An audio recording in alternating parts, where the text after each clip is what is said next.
Yeah, so this is special for me. I first want to thank all of you for being teachers. You make a difference in the lives of people here in our community. I come from a long line of teachers in my family. My mom's a teacher. I have 4 uncles and aunts that are teachers. My grandfather was a teacher and a superintendent. And my great-grandfather was a superintendent up here in Ogden.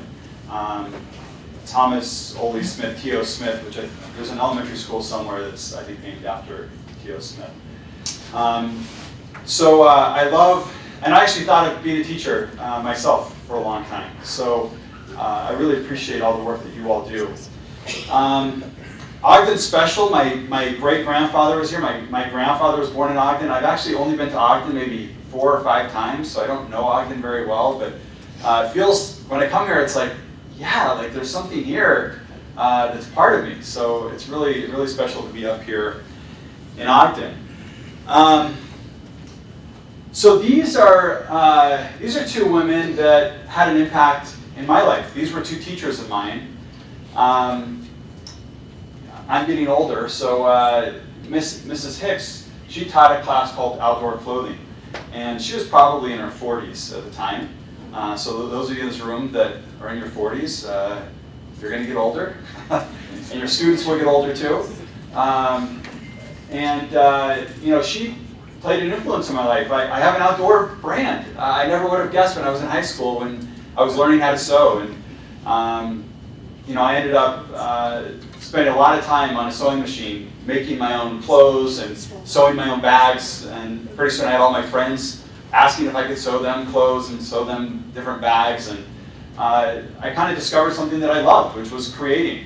I had no idea that 20 years later I'd be starting an outdoor brand, but I have no doubt that experience shaped the way that I thought about the world. This is Gail Whitefield on the left there. She was in her 2nd year teaching, so she was in her 20s.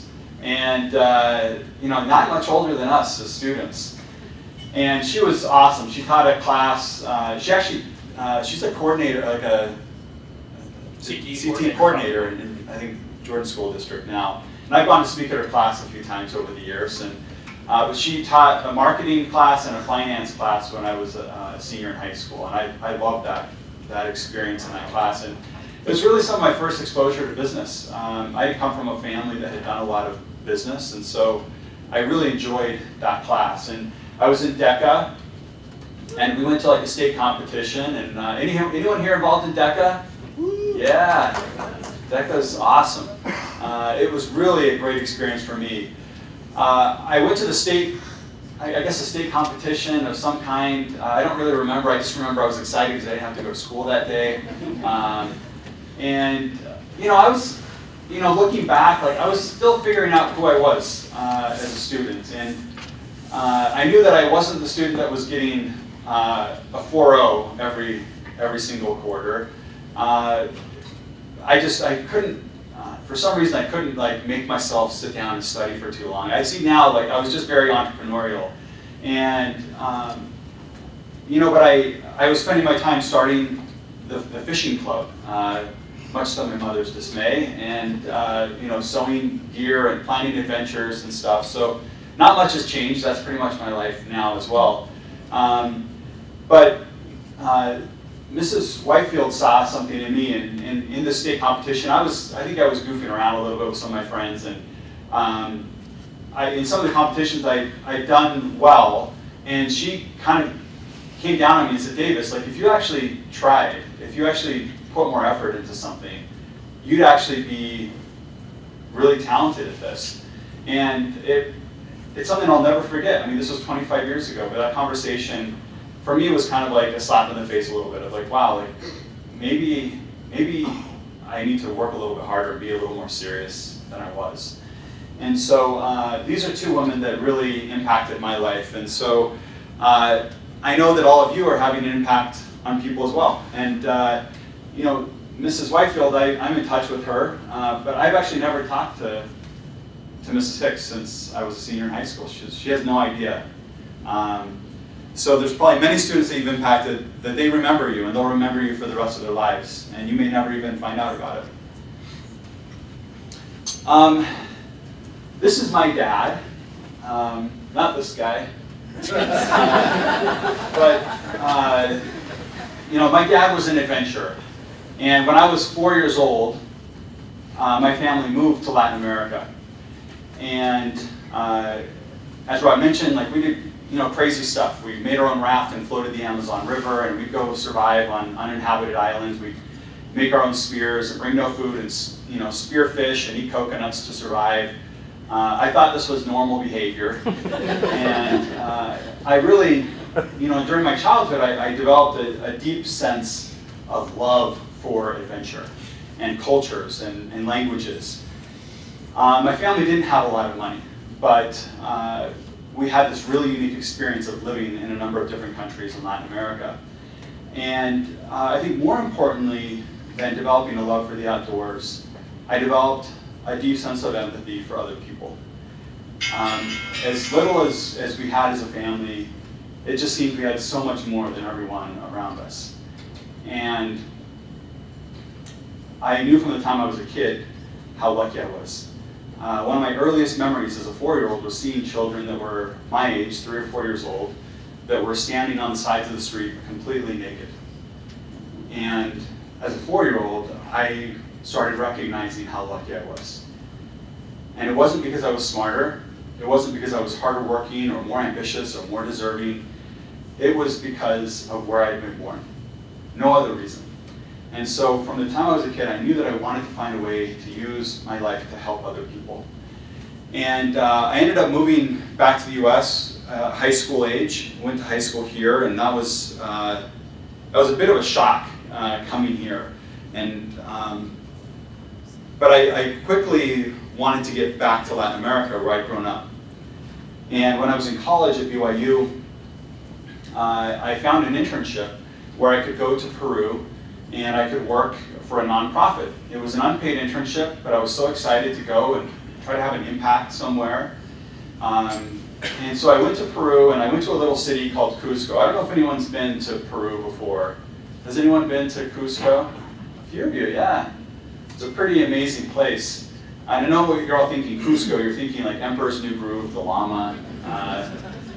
So Cusco is this, it's the longest continuously inhabited city in the Americas. So it's a really magical place. It's kind of the gateway to get to Machu Picchu, the old ancient Incan ruins. And when I got to Cusco, I was just like, it was just jaw dropped. It was like, this place is amazing. Ruins all over the place. It was just magical for me. And so the first thing I did is I grabbed some food, and I went and sat down on a park bench in the middle of the Plaza de Armas, in the center of this city. And as I was sitting and eating this food, all these little kids started running up to me to try to sell me things. They wanted to sell me postcards and finger puppets and candy. And having grown up in Latin America, I immediately connected with these kids and started joking around with them a little bit. And after a while, they all ran off. But there was one little boy that sat next to me on his shoe shining kit. And he kept insisting that he wanted to shine my tennis shoes. And so I kept trying to explain to him, I'm not going to let you shine my tennis shoes. But he kept sitting there, and after a while I realized like, maybe he's sitting here because watching me eat because he's hungry. So I offered him the rest of my food, and I never remember seeing somebody eat like this before. He absolutely devoured this food. And that night, I decided I'm going to go look for this little boy again. His name was Edgar.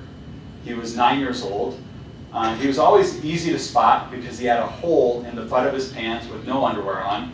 So you could always spot him from a distance. And I found him straight away that night, and I brought him some more food. And he was shocked that I'd come back to look for him again. And he took the food and he ran over and he started sharing it with all his little friends. They were eating this food with their hands. And this became a daily ritual for me. Every single day, the highlight of my day was finding Edgar. And my last night in Cusco, as I was walking back to my place, it was close to midnight. You could see your breath in the air, it was cool. And I saw two little boys cuddled on the side of the street together, trying to stay warm with their sweaters pulled over their knees. And as I got closer, I recognized that one of the little boys was my little friend Edgar. And I went over and I woke him up and I asked him why he was sleeping on the street. And he told me that somebody had stolen his shoe shiny kit. And he was too afraid to go home because his dad was an alcoholic and his mom depended on him to help feed his family. So I gave him the little cash that I had. I didn't have much. And that night I could hardly sleep. I was just so worried about this little boy. And the next day I got on a bus to leave Cusco for the last time. The bus went around the main plaza to let some people on and off, and as it did, I looked out the window of the bus and I saw Edgar. And I had just enough time where I slid open the window of the bus and he ran next to this bus waving goodbye to me. And he had a big bag of candy in his arms that he bought with the money he gave him, and he was selling the candy in the streets. He was an entrepreneur, which I just loved. But it was on that bus that I made a commitment that I was going to use my life to find a way to help kids like Edgar.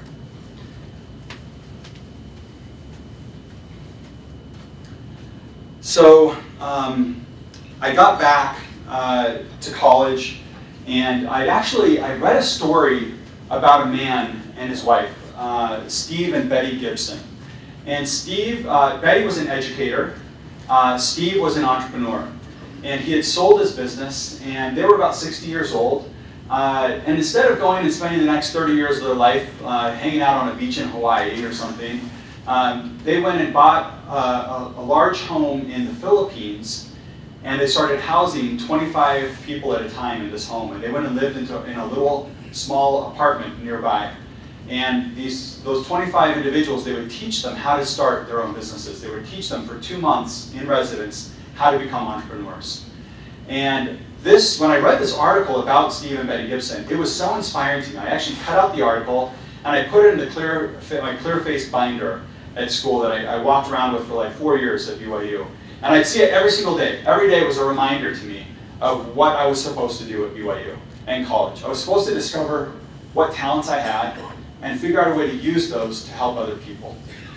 Well, fast forward to the end of my time at college, and I'm walking down the hallway right as I'm about to graduate, and I see Steve Gibson getting into an elevator. And it was like, I cannot believe it. It's my idol. It's this guy that I've known about for so many years. So I run down the hallway, I stick my arm in the elevator door as it's closing, I jump inside, and he's trapped. He has to talk to me. And so, this guy, he's a multimillionaire. He's changed thousands of people's lives. I'm a nobody. And he was acting so flattered that I recognized him. He was so humble, and he asked if I'd be interested in meeting him in his office in a couple weeks, and so I said yes. And I spent the next 2 weeks preparing a pitch, and I was practicing in the bathroom mirror. I was going to nail this pitch. So I go to his office, and I give him this whole pitch that I wanted to work for him, that I wanted to help him expand his nonprofit from the Philippines to Latin America, where I'd grown up, where I'd been a missionary. I was just so passionate about this part of the world. And he is just smiling and nodding his head, and I'm thinking in my head, nailing it. Like, totally going to get to work for my idol. And at the end he goes, Davis, I love how passionate you are about finding a way to help people, but you don't want to work for me. What I see in you is you would be a great entrepreneur. You should go start your own business, and then you'll find your own way of making a difference. And I know Steve Gibson well now. We still get together a few times a year. He's around 80 years old. He beat COVID. I mean, the guy's like amazing. And what I've seen is that he tells everyone they'd be great entrepreneurs. So it turns out I wasn't special. But it gave me a lot of confidence at that time, because it was like, this person is like someone I really admire, and he was giving me some direction. And this is the kind of influence that you guys can have on these students. You can see something in them that they really can't see themselves. And it'll end up making a big impact in their lives. And so after talking to Steve, and he had started teaching at BYU, which is why he was on campus. So he really has become a teacher of many. But I decided I'm going to do this. I'm going to become an entrepreneur. I never really thought about being an entrepreneur before, but I was armed with some knowledge from Gail Whitefield's class in high school. And so I thought I'm going to go start my own business. And so my cousin and I started working together on an idea and a pretty random business called pooltables.com. It's exactly what you think it is. And we started selling pool tables on the internet. I had this idea And I studied international studies in undergrad, and I thought, I know enough about China to know that's where they're manufacturing. This is in 2004. That's where they're manufacturing everything. And I just took one of those AOL discs that you get in the mail, like free internet, put that in, and got my free internet, and I Googled pool table factory China, and found some factories that manufactured pool tables, and started selling them on the internet. And started with eBay, and then started our own website, and then eventually started opening up retail stores around the United States. And it ended up becoming the largest retailer of pool tables in the US. It's a pretty small industry, so it's not really that impressive, but it was a really great experience for like a young entrepreneur. And so my cousin and I did that for about six and a half years, and then we ended up deciding that we wanted to not be the pool table guys for the rest of our lives. And so we ended up selling the business, and I went to the Wharton School to get an MBA, and my cousin went to Harvard Business School. And then when we graduated, we moved down to Brazil and started another business together. And I was back in Latin America. It was just kind of a crazy growth story. We went from 4 employees to 300 employees in like 18 months. And my 2 daughters were speaking Portuguese. And I was back in this place that I loved. And in a lot of ways, it was this dream come true. At the same time, I knew I needed to leave. Every single day I was surrounded by poverty.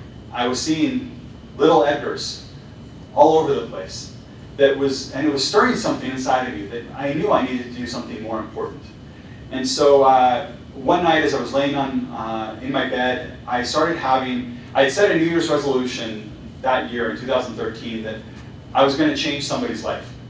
And it was an ambitious goal. It wasn't like one of the SMART goals, specific, measurable. I don't even remember the details. It was not a good goal. My wife always makes fun of my goals. She's like, that's not a good goal. That's not right. But I do it anyways. That was my goal. I had it on a little Post-it note in my bathroom mirror, and I was looking at it, every day, brushing my teeth. I was like, hey, that's what I want to do. And then come May, I'm feeling pretty discouraged at this point. I'm not accomplishing this desire that I've had my entire life. I think of Edgar every single day, and why haven't I figured this out yet? And I'm laying in bed that night, and a few ideas started coming to my head. And I immediately rolled over and I just kind of typed them into my phone, and thinking that I could maybe go back to bed and get these ideas that were racing in my head, just kind of write them down, wake up in the morning, and then tackle it. But I couldn't. They just kept coming. And so I ended up getting out of bed. I went and sat on the couch. And I spent the entire night on this couch, the entire next day, and the entire following night, sitting on the couch. And I've never experienced anything like this before in my life, and I probably never will again. But the entire idea for Cotopaxi came to me. The name, our slogan, Gear for Good, this business model of using a business that could inspire people to do good with me, and that we could use the profits from that business to go fight poverty. And so the next day I went and I asked my board if they would meet with me, and I resigned from my role as CEO. And I moved back to the United States to build this business that was about giving back, a benefit corporation. And some of you may be familiar with a benefit corporation, but it's similar to there's an LLC or an S Corp or C Corp that you can, or a nonprofit that you can go register your business as. I registered as this new type of entity called a benefit corporation, which is basically, it's a business. It's not a nonprofit, it's a business, but the business is committed to social good. I legally have committed to giving away money. That my job is not to maximize shareholder value, it is to make a difference in the world. And so that's what we're building with Cotopaxi. By the way, Ron, when do you want me to end? Let's say 20 minutes. Okay, perfect. So we built an outdoor brand, but a very different outdoor brand. Instead of just trying to sell people things, we decided to launch the business in a really unique way. I knew that we were going to be targeting these young, at the time millennials were young, now millennials are getting older. Some of you are probably millennials, but there's, now there's the Gen Zs, even younger, the students you're teaching. But we were targeting this young this young demographic, these people that really were passionate about the world. And I knew that if we were going to reach these students, we couldn't just say, hey, come buy our gear. We had to do something really unique. And so the way that we launched our brand was through an event that we called the Questival. And let's see if you guys can hear the audio.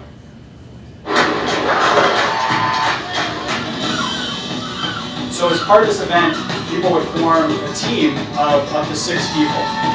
And we would give them a list of challenges, hundreds of challenges they could choose from. And they would be able to go create their own experience. Oh, okay guys, let's hear it. Okay, we're going to do Let's do stop playing first.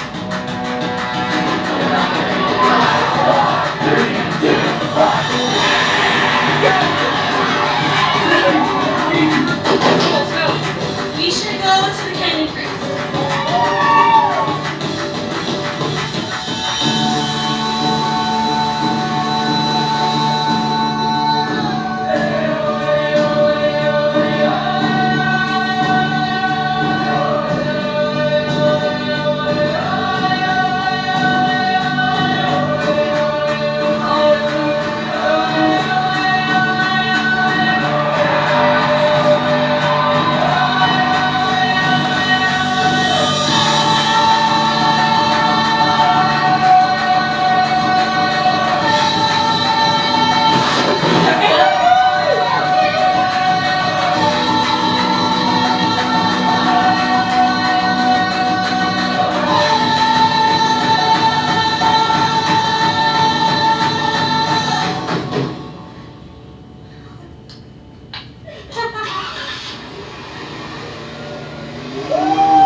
So this is how we launched the brand. And you know, we had never sold a single piece of gear before, but what we did is we showed up on college campuses, we bought 2 llamas on KSL Classifieds, and we started showing up on college campuses with llamas. And then kids were like, why are the llamas on campus? And it's like, well, let me tell you. And then we told them about the Questival and this new brand that was going to be starting. And so we ended up having thousands of people come participate in this first event. We had 30,000 social media posts the day of our launch of people wearing our bags, giving service to the community, spending time adventuring in the outdoors with their friends or loved ones, and they connected with the brand and with our brand values. And so this ended up being like a really incredible way to go launch the business. And you know, but we had to do more than just create an event. We had to create great product as well. And we wanted to think very differently about the product that we made. One of the problems that we saw was that the factories that we were starting to use, there was so much waste. We have a pack factory that manufactures for Patagonia and for Arc'teryx and all these other Gregory and Black Diamond and all these other great brands, but there was so much waste that was being created. The second problem we saw at the factory was that these amazing artisans and craftsmen, these sewers, they were just sewing what people like us told them to sew. And they had no choice, they had no creativity they could put into the product. And so we decided to change that, and you've got a hint on what we did by looking at the bags that you have. There's one collection that really encompasses Cotopaxi and its Gear for Good philosophy. It's the Del Dia collection. It all started with us not wanting to create more waste. It developed into also empowering the employees at the factory to be more creative themselves. From the ground up, each Del Dia product is one of a kind and handcrafted by different individuals throughout the production process. It starts with somebody going into the warehouse and handpicking the fabrics. Then it goes to the pattern makers and the screen printers, and then to the sewers who select the materials they want to use. And it's all of these creative steps that come together to create a one-of-a-kind Del Dia product. Ano kasi may bag ko maganda? So, anong kulay? Anong kulay ang pinakagusto ko dyan? Gusto ko yung red, kasi sign ng love yun. Yung mga Pilipino kasi mapagmahal masyado yan eh. Gusto ko mga dark color eh. Parang masayang tingnan ba? Nakakaalis ng stress, nakakaalis ng pagod. Pag nakita mo talaga yung bag, pag yung mga dark color na gano'n, napapatawa ka na. Talaga makaka-smile ka na. I've been on the production floor and I've seen this process come together. It's something our factory in the Philippines is really proud of. Our goal with the Del Dia collection is to connect you with the creators of these products, to get you outside, to help you do good, and to inspire others to do the same. So we found unique ways to make product that would allow people to go tell our story for us. So when you're wearing your Cotopaxi bag, you're going to have people stop you and say, where did you get that? That's crazy. Like, those are really funky colors. And now you know the story. Every one of those bags was handmade by a sewer, and they chose the colors, the materials. You'll see some of the stitching. Some of the stitching is like a different color, just on like 4 little stitches. They like switched out the bobbin in the sewing machine to do that. Some of the buckles are like different colors as they come together. Sometimes the zipper is like half one color, half another color. I mean, they're putting all their creativity into making these bags one of a kind. And so, you know, we are thinking differently about how we make product. I'm going to skip this video because of time. But you know, we find ways, as a brand, we found ways to have impact throughout every touch point of the brand. So we are giving away, we commit to give away 1% of all sales, revenue, to fight poverty. That's a minimum. Last year we actually gave close to 3%. So we give as much as we possibly can.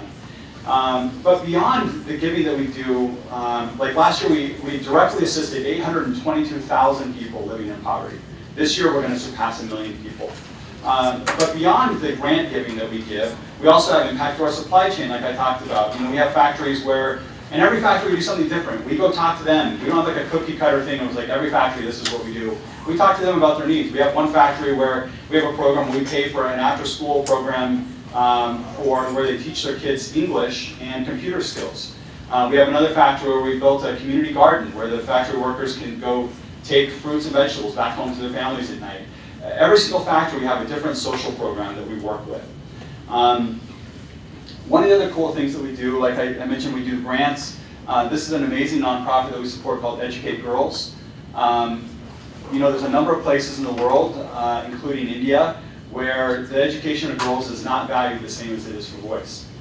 And we need to change that. And so we're supporting organizations that support education, and especially the education of girls, because we understand that when you educate a girl, you end up educating a family. And when you educate a woman and a family, you end up educating entire communities. And so this is really important work that we're very passionate about. Another way that we have impact, this is a really cool one. If you ever order a backpack or a jacket from us, either in our stores or online, you'll end up getting a handwritten thank you card. It's a handwritten thank you card written by a refugee. I actually just found these 2 pictures on Google, and people had posted them. But these are refugees that are here in Utah. They've been resettled here.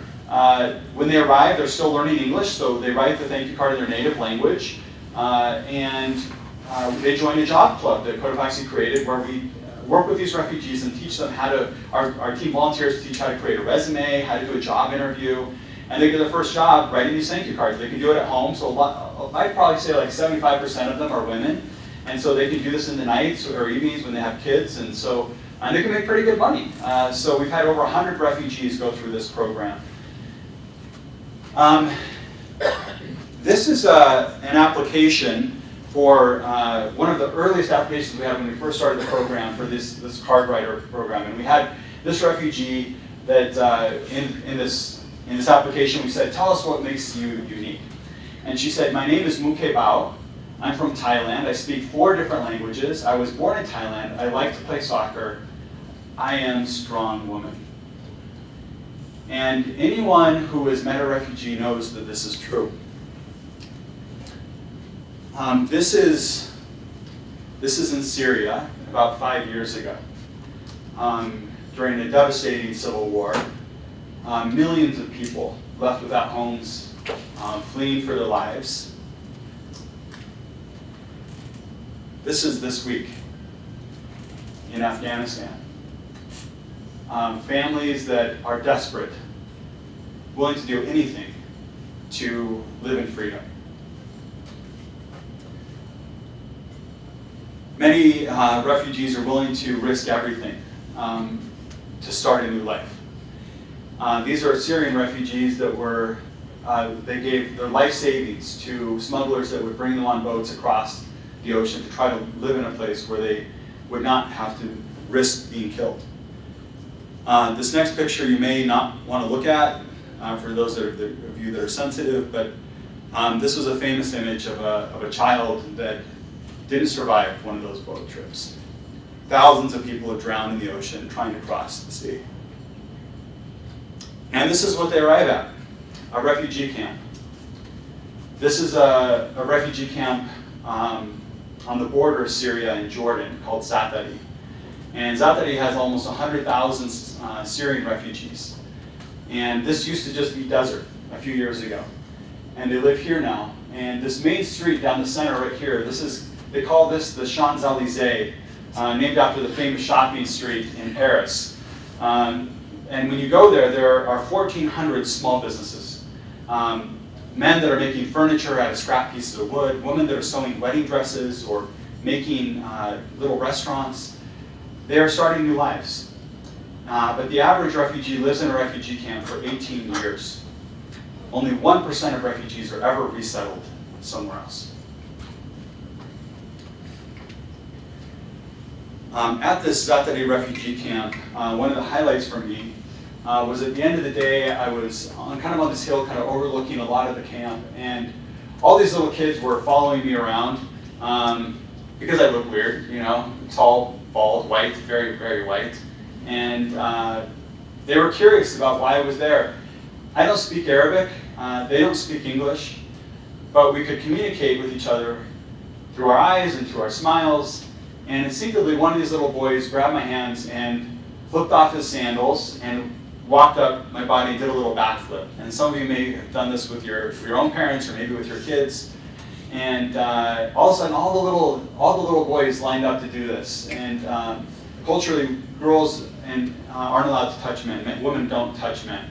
And so it was only little boys, but every one of them lined up, and every one of them would flip off their shoes before doing this, which was so respectful. My kids don't do that. So it was pretty awesome, but I had these dusty little footprints all the way up my body the rest of the day. And it was a beautiful moment, because for a few minutes, these children were able to forget that they were in a refugee camp. That night, I went back to my hotel in Amman. And as I was getting ready for bed, I flipped on the TV and just had the news going in the background as I was getting ready for bed. And to my surprise, they started talking about Syria. And I was right there, a few miles away from where this was happening. This news story came, and some of you may remember this story. Today, the United Nations is asking for 48 hours of relief in the fighting to break from the violence between the government regime and rebel forces. In 5 years of war, more than 250,000 people have lost their lives. That includes 4,500 children in Aleppo alone. Millions more displaced without a home. Now that includes Omran. And what strikes me is we shed tears, but there are no tears here. He only cried once. The little boy is in total shock. He's stunned inside his home one moment, and the next, lost in the flurry and the fury of war and chaos. At least 3 people were killed by this bomb in this neighborhood. This is Omran. He's alive. We wanted you to know.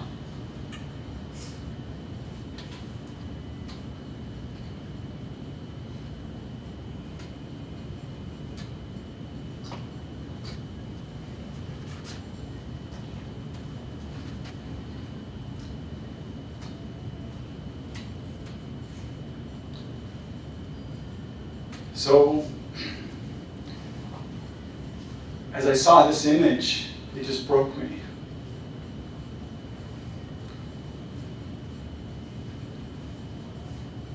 Amran was just like these other children that I was playing with earlier that day.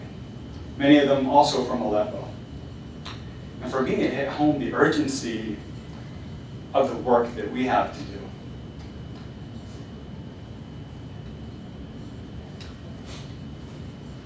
And we have an opportunity now. Our governor just yesterday sent a letter to the White House saying that in Utah we're ready and willing to accept refugees here. And there's an opportunity for us to impact lives. People that are wonderful, that are hardworking, that want to just live in peace, that want to give their children opportunities. And some of you may teach refugee children. Look out for them. they've had such rough lives. And you have an opportunity to make an impact in their lives.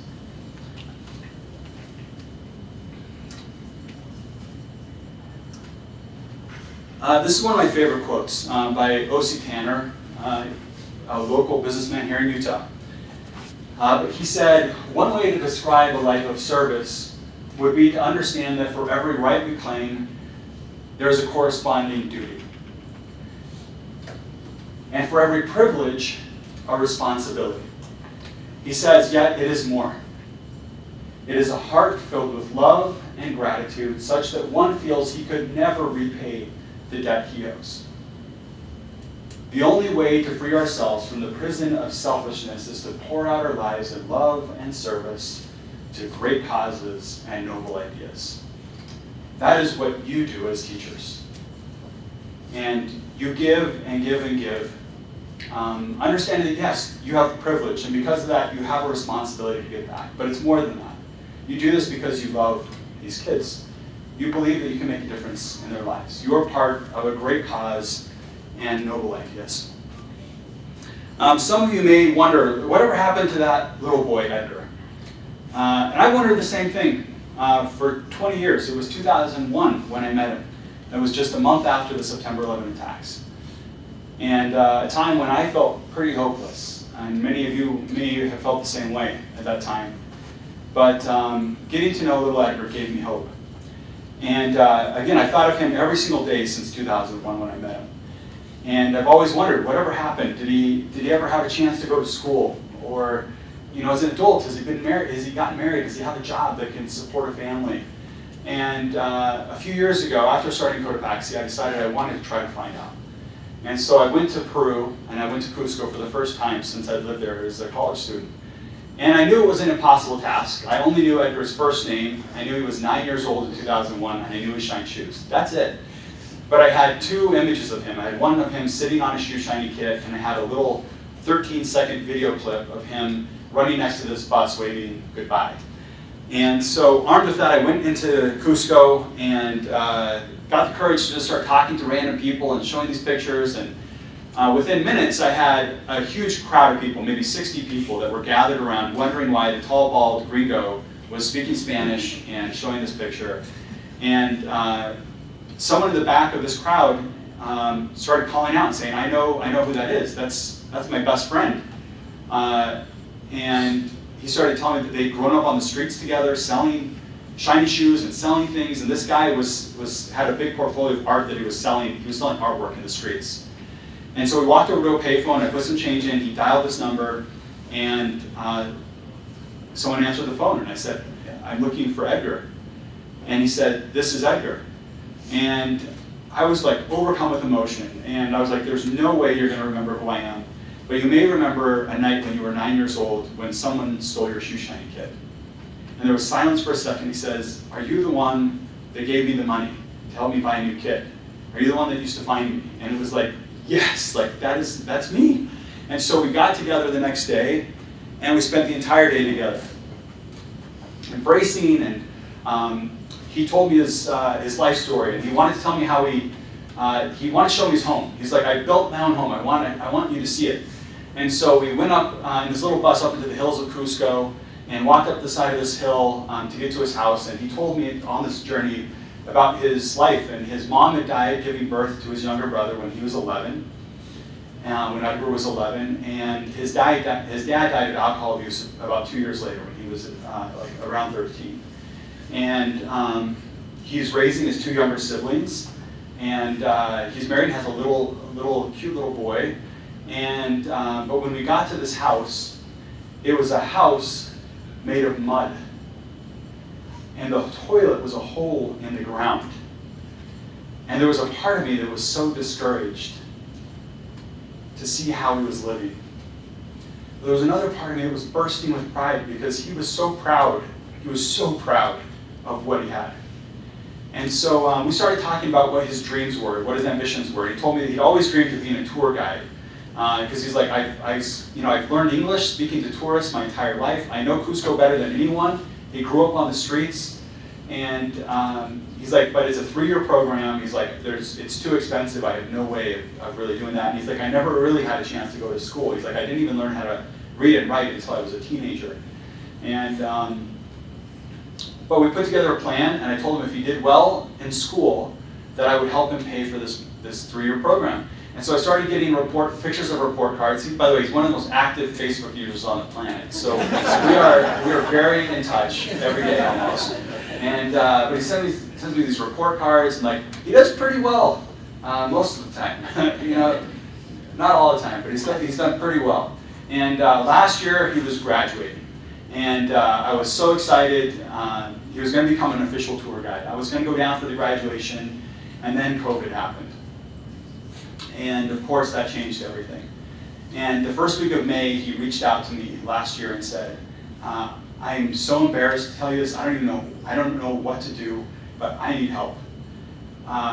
He's like, there are no tourists allowed in the country.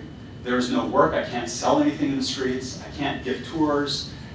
I have no way to make money. And we are starving. We have no food. We have no safety net. We have nothing. And I went to bed that night just sick to my stomach, not knowing what to do.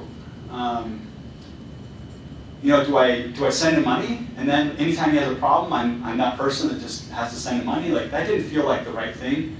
It didn't feel like it was going to really help him long term. And so, but I went to bed just like totally restless, sleepy, just like not sure what to do. At 5 in the morning, I had this idea. I was kind of like half asleep, half awake, and it was this idea that he could give a virtual tour, a walking tour of Cusco. And we could record this tour, and we could get people to support him with a $10 ticket. And so I called him up in the morning and said, this is my idea, what do you think? Would you be willing to do it? And he was like, yes. And he's like, I've never done anything like this before, but I'm going to figure it out. And my temptation was to go do a lot of it for him. Like, I'm going to go find you a videographer, I'm going to help you find a translator. I didn't. And I let him figure it out on his own. And he did it. It took a couple tries, but we finally got a videographer that was like good enough. And he translated everything with the help of a friend of his. They translated in English. I didn't do it. And the translation's not great, but it's pretty good. And he started doing this tour. And we ended up, at first it was just my friends and family. They all know about Edgar, and so they all supported with $10. And pretty soon, we had like 1,500 tickets sold. And people had no idea who they were. And they were all supporting this boy that they had no idea who he was.